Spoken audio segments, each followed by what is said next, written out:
देखो consequences of photo respiration क्या होता है। पहला पॉइंट होता है loss of fixed carbon as CO2। CO2 और कार्बन का लॉस हो जाना, उसी को ही कॉन्सिक्वेंसेस ऑफ फोटो रेस्पिरेशन कहते हैं।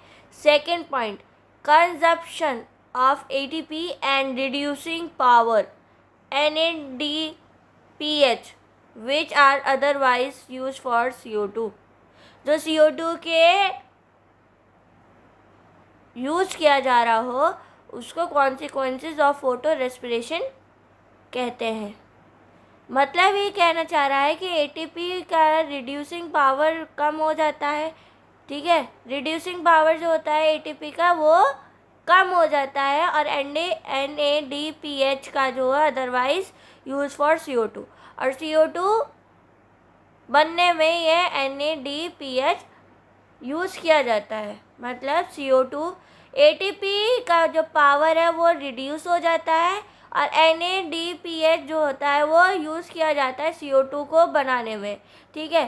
सेकेंड पॉइंट ये हो गया। थर्ड पॉइंट, रिड्यूस मतलब होता है कम होना, ठीक है। रिड्यूस मतलब क्या होता है, कम करना।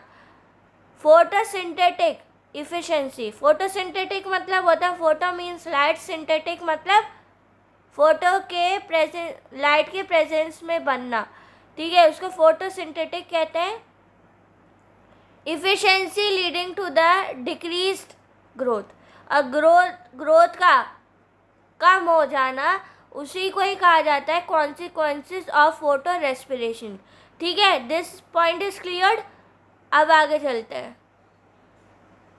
Factors affecting to the photosynthetic, क्या फैक्टर्स होते हैं फोटोसिंथेटिक को अफेक्ट करने के लिए।